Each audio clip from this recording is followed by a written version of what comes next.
Hello my dear students. हम discussion कर रहे हैं linear partial differential equation with constant coefficient. हमने अपने पिछले वीडियो में केस वन और केस टू की डिस्कशन किया था, जिसमें particular integral e to power of ax plus B Y and sine ax plus B Y और cos ax plus B Y पर डिस्कशन हुआ था। अब हम डिस्कशन करने वाले हैं अपने इस वीडियो में केस थर्ड की, जिसमें आपके पास राइट हैंड साइड जो दिया है वो है x की power of m into y to the power of n। इसका मतलब साफ है कि आपके पास एक फंक्शन होगा राइट हैंड साइड में जो कि x की power of m into y to power of n होगा। मतलब सीधा सीधा है कि f of d comma D dash की जो वैल्यू है वो आपके किसके बराबर होगी, e to power of x की power of m into y to power of, और m और n आर द इंटीजर्स होंगे, m और n। यहाँ पर थोड़ा ध्यान देखना है कि m की वैल्यू और n की वैल्यू कैसी है, इसके बारे में थोड़ा सा भी आपको बताएंगे। लेकिन सबसे इंपॉर्टेंट पॉइंट है कि भाई राइट हैंड साइड अगर x की पावर ऑफ m, जैसे मान लो कि एक्स स्क्वायर वाई है ना, इस टाइप से होंगे, एक्स वाई क्यूब है, तो इस टाइप से राइट हैंड साइड में वैल्यू होंगी।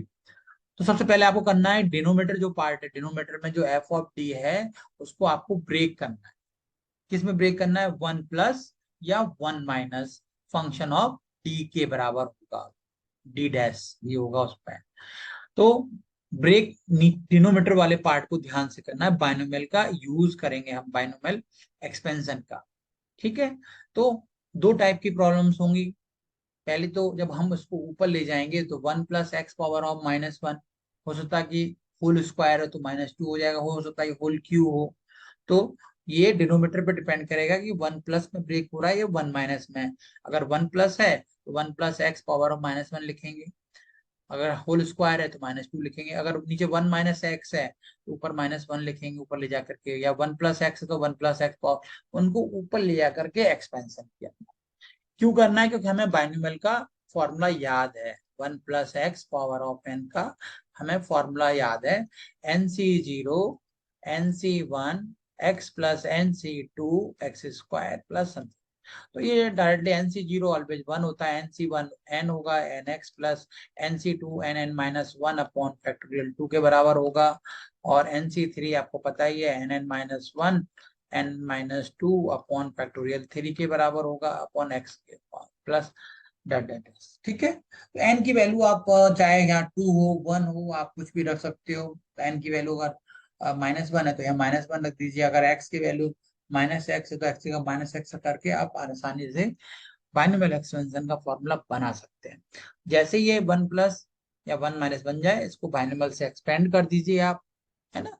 तो आसानी से आप एक्सपेंड करने के बाद सिंप्लीफाई कर सकते हो। जैसे मैंने बताया कि मैं बाद में बताता हूँ कि सपोज करो कि m is the less then n है, जैसे एक्स वाई स्क्वायर है, तो m की वैल्यू वन है और n की वैल्यू टू है, तो वन किससे छोटा है, टू से छोटा है। तो हम ऐसा एक्सपेंड करेंगे, उसमें ऐसा कॉमन लेंगे कि वो जो पावर है वो आपकी हमारी d अपॉन डी डैश के बिहाफ में एक्सपेंड होगी।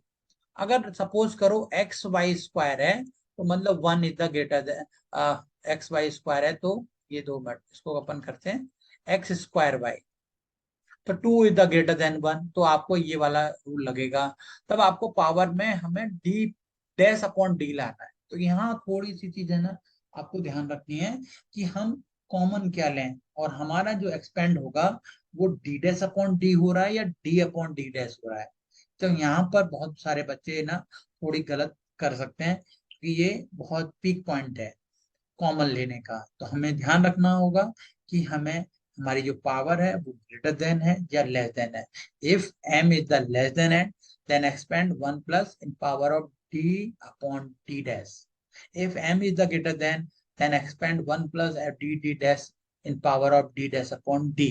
तो जब भी हमें एक्सपेंड करेंगे वो d dash upon d जब ग्रेटर देन होगा m, और जब लेस देन होगा तो d upon d dash। ये गलती होने की संभावना ज्यादा है। जैसा हमने आपको बताया कि डी की value D upon del x होती है, डी डैश की value del upon del y होगी, और वन बाई डी का मतलब इंटीग्रेशन से है। जब भी 1/d है तो integration with respect to x करेंगे, 1/d डैश है तो integration with respect to y। Binomial का एक्सपेंशन का फॉर्मूला मैंने भी आपको बताया ही था। तो ये सारी चीजें आपको ध्यान रखनी इस केस में। अब करते हैं थोड़े से क्वेश्चन, जैसे e की power of x plus 2y वाला मैंने आपको क्वेश्चन करा चुका हूँ। तो आप सीधा साधा, आप सीधा डायरेक्टली पहले ऑक्सिलरी इक्वेशन लिख लें, आप CF निकालने के लिए रूट्स निकाल लें, है ना। तो ये आप आसानी से कर सकते हो। तो आप PI की बात कर रहे हैं तो पहला केस आप लगा दो, तो सारी वैल्यू को पुट कर दो। A की वैल्यू 1 है, B की वैल्यू आपके पास 2 है, तो ये value D is equal to A और D is equal to D dash is equal to B रख दीजिए आप, तो आंसर आ जाएगा। बहुत इजी क्वेश्चन था। अब बात करते हैं केस थर्ड का जो क्वेश्चन है वो किस पर डिपेंड है। फंक्शन ऑफ जो राइट हैंड साइड है वो आपका x इंटू वाई है यहाँ पर, तो इसका मतलब केस थर्ड लगेगा।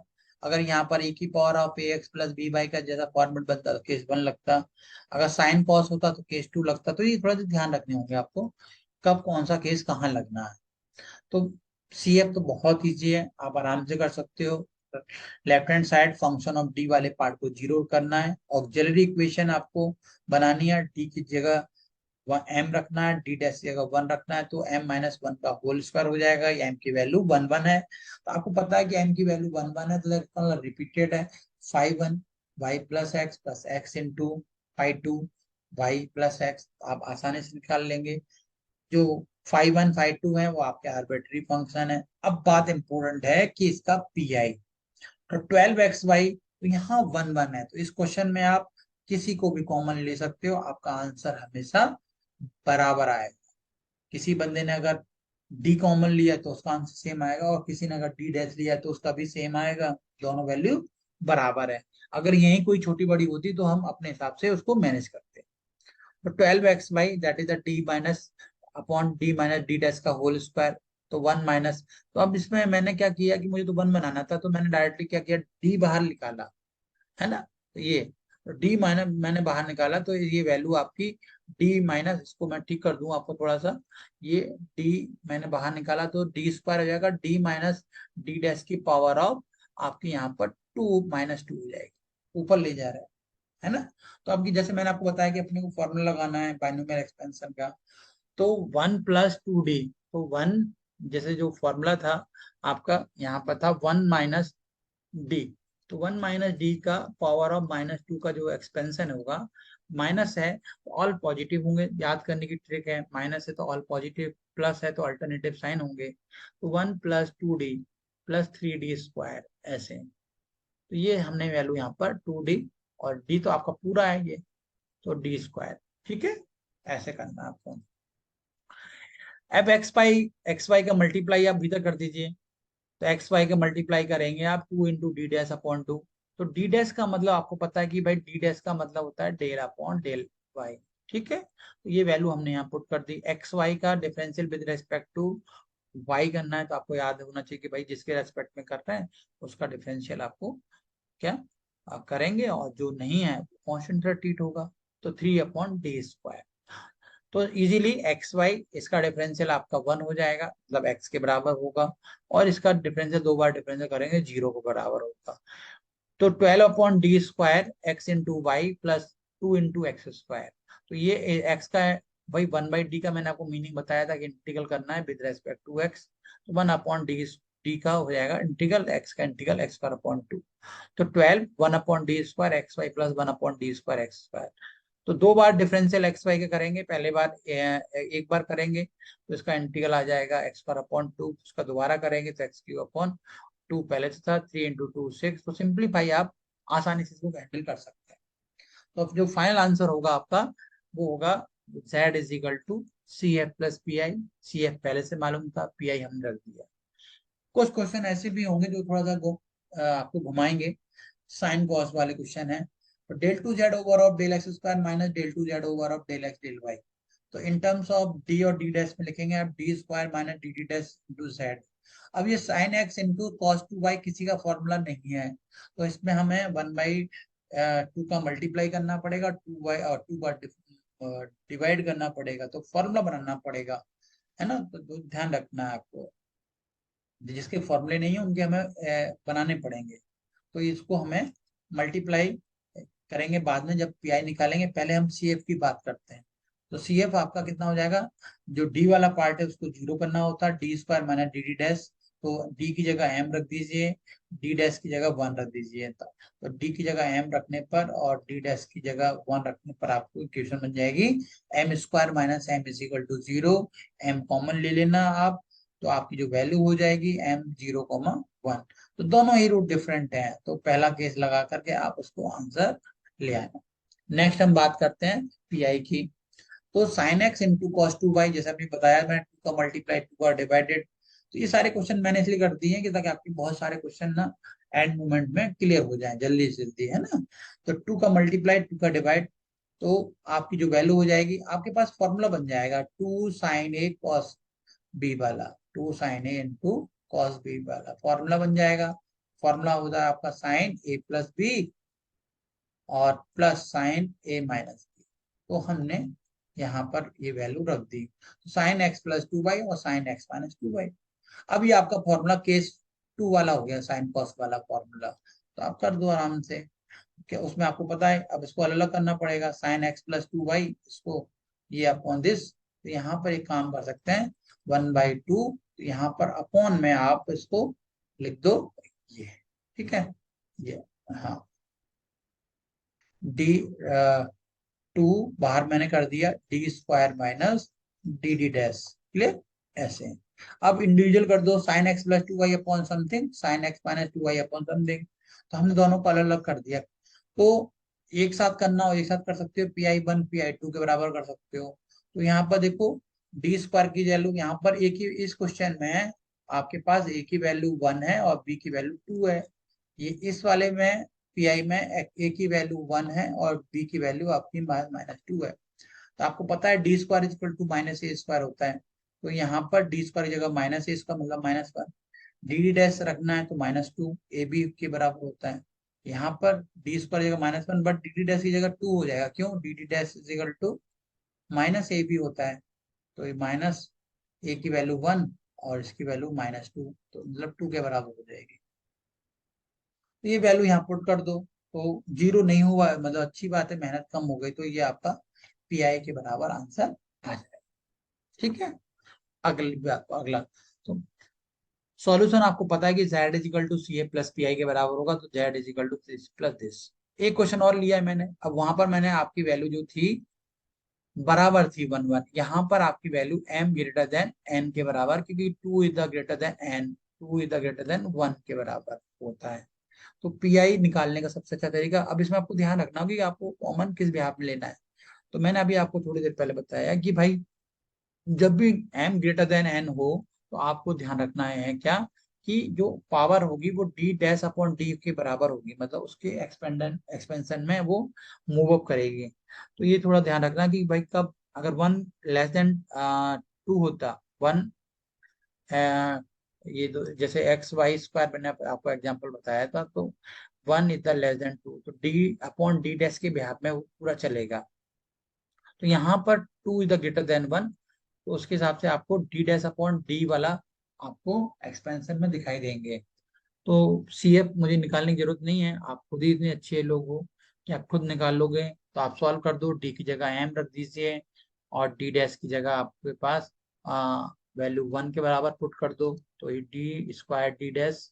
तो जब वैल्यू पुट हो जाएगी तो m q minus two m square common हो जाएगा, एम माइनस टू, एम की वैल्यू जीरो जीरो टू। तो जो जीरो जीरो है वो रिपीटेड है ना। तो रिपीटेड का रूट आपको पता ही है कि pi one y plus m x plus x into pi two y plus m x, और टू डिफरेंट रूट है तो आप उसको निकाल सकते हो। तो ये value pi one y x into pi two y, zero is the repeated and two is the non repeated. तो आगे पीछे ले सकते हो, किसी ने लिख लिया y pi one y plus y plus x, तो pi one pi two no changes है, आगे पीछे आ सकते हैं क्योंकि आर्बिट्री फंक्शन है। अब बात करते हैं पी आई की, तो three x square y upon D q minus two D dash square, two D square D dash. ठीक, तो अब मैं यहाँ से कॉमन लूंगा क्या, मुझे क्यों डी डैश चाहिए, तो डी क्यू मैंने कॉमन ले लिया, तो one minus two D dash upon D आएगा। जब उसको ऊपर ले जाऊंगा तो one minus two D dash power of minus one, क्योंकि हमें एक्सपेंशन करना है बाइनोमियल का। अब जैसे ही मैंने यहाँ पे ध्यान दे रहे होगे आप कि जो मेन ध्यान देने की चीज है कि जब भी m ग्रेटर देन 2 होगा तो d डैश अपॉन 2 वाला पॉइंट बनेगा। अगर लेस देन होगा तो d डैश की जगह हो जाएगा d अपॉन d डैश। तो ये थोड़ी सी ध्यान देने वाली बात आपको होगी। एक्सपेंड कर दो कि आपको फॉर्मूला पता है ना, तो आपके पास जो फॉर्मूला हो जाएगा। तो ये एक साथ मैंने इसलिए लिख दिया कंफ्यूजन ना हो आप, है ना, तो मैं इसको ठीक कर दूंगा और आपको और ज्यादा दिक्कत नहीं होगी। तो ये इंटू हो जाएगा आपके पास, तो ये जो वैल्यू हो जाएगी 2 इंटू, ठीक है, ऐसा सही रहेगा, 2 into d dash upon T. तो ये जो फॉर्मूला है वन, किसका, वन माइनस, जैसा मैंने अभी बताया, तो वन माइनस एक्स का एक्सपेंशन जब करेंगे तो ऑल पॉजिटिव होगा, one plus x square plus ये, अगर वन प्लस है तो अल्टरनेटिव साइन आ जाएंगे। तो यहाँ पर ये वैल्यू सारी होल स्क्वायर एक्स की जगह 2d डैश अपॉन डी है। तो सिंप्लीफाई जब इसको करेंगे, एक्स स्क्वायर का वाई का मल्टीप्लाई कर दो तो 2 upon D, D dash x square y, multiply भीतर कर रहे हैं 4 अपॉन डी स्क्वायर, जब होल स्क्वायर करोगे तो 4d square upon D dash का स्क्वायर। तो ये जब डिफरेंशियल करोगे दो बार ये वैल्यू जीरो हो जाएगी। इसका जब इंटीग्रल करोगे तो 2 इंटू एक्स के अपॉन 3 हो जाएगा। तो आसानी से आप इसको डिफरेंशियल करते हुए आगे करते जाइए, तो ये आपका फाइनल आंसर आ जाएगा। इजी है, इसलिए आप कर सकते हो। अगली बार नेक्स्ट टाइम आप देख रहे होंगे कि भाई जो कंप्लीट सॉल्यूशन हमें जो निकालना होगा वो z = CA + PI के फॉर्मेट में ही आपको एग्जाम में लिखना है। तो आप z जो पहले CF निकाला वो प्लस PI जो आपने भी निकाला है उन दोनों को ऐड कर दीजिए, इसका आंसर फाइनली। जैसे r-2s नेक्स्ट क्वेश्चन है, r-2s + t, ये भी आप आराम से कर सकते हो, आप इसको खुद करना, कोशिश करना। ये पहला केस है, आप इजीली कर सकते हो। इसमें एक प्रॉब्लम आएगी आपके पास, इसमें जो डिनोमिनेटर है वो जीरो हो जाएगा जब जैसे ही आप वैल्यू पुट करोगे, तो केस फेल। केस फेल के बाद आपको याद रखना होगा कि multiply by x in numerator and differentiate with respect to D in denominator. लेकिन हमने यहाँ दोबारा वैल्यू रखी तो ये दोबारा फेल हो गया। तो क्वेश्चन जब भी एग्जाम में आएंगे तो केस फेल वाले जरूर आते हैं, क्योंकि स्टूडेंट ना यहाँ पर अपना आंसर लिख के चला आएगा, वो रॉन्ग, क्वेश्चन ही गलत हो जाएगा उसका। तो ये दो बार फेल हो गया भाई, पहली बार हुआ फिर रखा फिर फेल हो गया, फिर हमने एक्स का मल्टीप्लाई किया। तो मल्टीप्लाई में ध्यान रखना कि ब्रैकेट जरूर लगाया, बिल्कुल। तो ये जो दोबारा हमने डिफरेंशियल किया तो फाइनली आंसर आ गया। तो finally answer z = CA + PI दोनों को ऐड करके आंसर आया।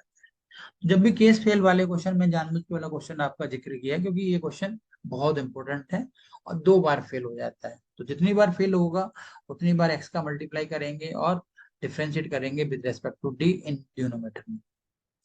अब बात करते हैं सबसे लास्ट, जनरल मेथड, जो उन दोनों मेथड, तीनों मेथड से नहीं होंगे क्वेश्चन, उनको हम जनरल से करेंगे। और जनरल तो ऐसा है कि आपके वो क्वेश्चंस भी सारे जनरल से हो सकते हैं, लेकिन वो इजी हैं। भाई पहला केस में d = a, d डैश जगह b रखना है। दूसरे केस में साइन कॉस में डी स्क्वायर के रिप्लेस पर -a square, D dash square के रिप्लेस पर -b स्क्वायर, डी डैश के रिप्लेस पर आपको -a। तो हम जनरल थोड़ा बचते हैं, अगर वो दोनों में सेट हो जाते हैं तो हम जनरल अवॉइड ही करते देते हैं। लेकिन कुछ क्वेश्चन ऐसे होंगे जो जनरल से तो होंगे, लेकिन उन दोनों केसों से नहीं हो सकते, है ना। तो जनरल केस में हम लोग क्या करते हैं कि आपके पास गिवन होगा f(dt) = z = function of x y। जो ये वाला जो पोर्शन है लेफ्ट हैंड वाला, उसको आप, ये होमोजेनियस होगा, उसको फैक्टर के फॉर्म में करेंगे। जैसे अभी हमने अपने पिछले क्वेश्चन में दो फैक्टर हुए, सपोज करो d + d dash into d - d dash, इस टाइप से आपको फैक्टर करना होगा। तो यहाँ पर हम फैक्टर करेंगे d-m1d डैश, d-m2d डैश और d-mn, n रूट्स हैं। तो जब भी function of x y upon, आपको पता है कि भाई पी आई क्या होता है हमेशा, RHS upon function of D के बराबर होता है हमेशा। तो function of x y upon D के बराबर हमने पुट कर दिया। तो वहां पर क्या करेंगे हम, जितने फैक्टर होंगे उतने ही हमें अलग अलग सॉल्व करने होंगे।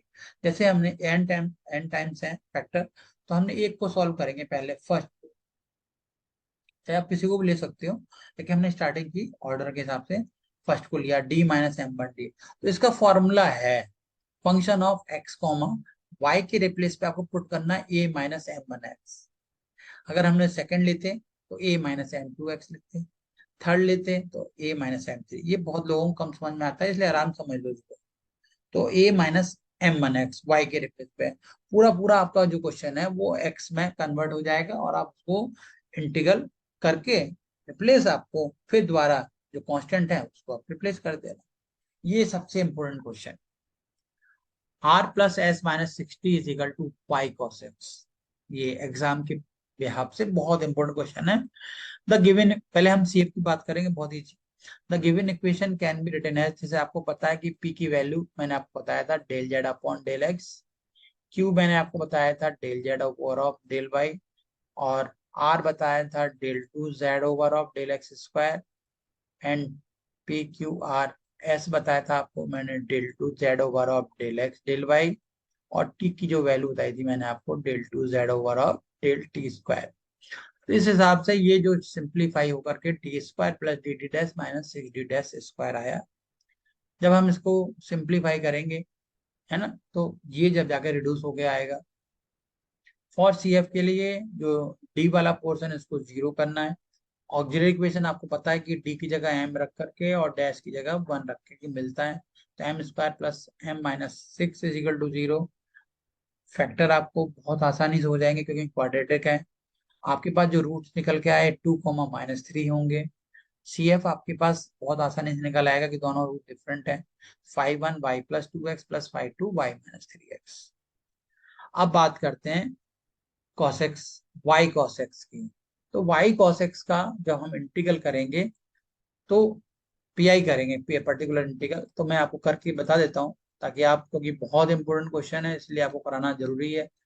तो P I is equal to y cos x upon जो फैक्टर है नीचे D square plus D D dash minus six D dash square, ये आपको निकालना है ना। ठीक है, जो आपके पास इनके फैक्टर निकल के आए वो क्या है, आपके पास है D plus three D dash.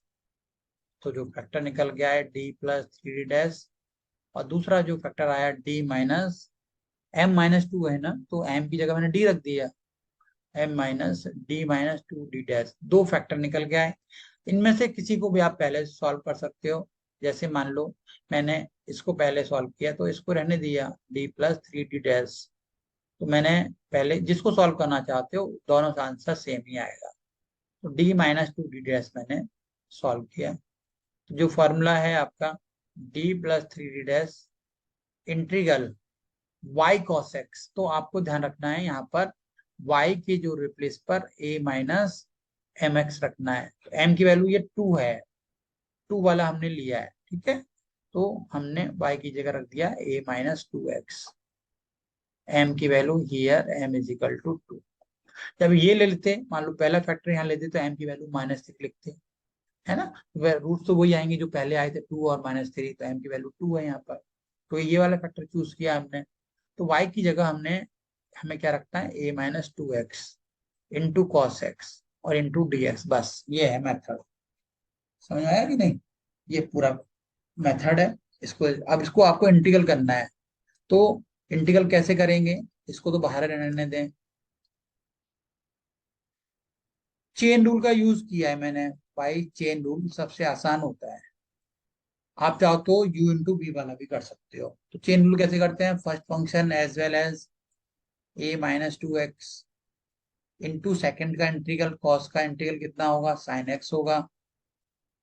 Alternative sine होते हैं, प्लस की जगह माइनस, और इसका डिफरेंशियल, फर्स्ट का डिफरेंशियल, अब इस पर ध्यान देंगे a-2x का डिफरेंशियल कितना होगा -2 होगा, साइन एक्स का माइनस कॉस एक्स होगा। और नेक्स्ट -2 का डिफरेंशियल 0 होगा, इसलिए आगे हम लोग नहीं जाएंगे। तो फाइनली जो निकल के आया 1/d plus three dash, 1/d plus three dash, और जो वैल्यू निकल के आई a-2x इंटू साइन एक्स, और ये कितना आया माइनस माइनस माइनस, तीन माइनस है तो माइनस माइनस का 2 cos x।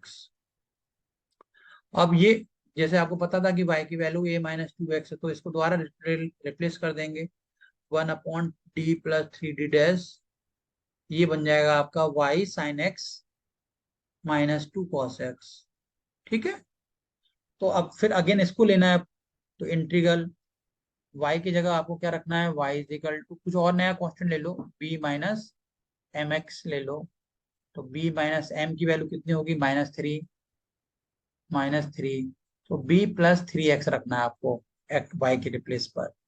तो b plus three x into sine x minus 2 cos x। सिर्फ y को ही चेंज करना है, थोड़ा ध्यान रखना है आप। y को चेन रूल करो भैया, p plus three x sine x का integral minus cos x, first function as well as sine का cos x, minus b plus three x का डिफरेंशियल 3 और माइनस कॉस एक्स का साइन एक्स होगा, और minus पहले से लगा है, और 3 का डिफरेंशियल 0 तो आगे नहीं जाएंगे, -2 इंटू कॉस का इंटीग्रल, पूरे का इंटीग्रल कर रहे हैं ना, साइन एक्स। और b की जगह फिर y रख देते हैं हम, तो -y कॉस एक्स और minus minus plus 3 sine x, 3 minus minus 3 sine x और -2 साइन एक्स। तो ये हो जाएगा -y कॉस एक्स और प्लस 3y, ये तो -y cos x plus sine x की वैल्यू ये आपकी आएगी। क्लियर।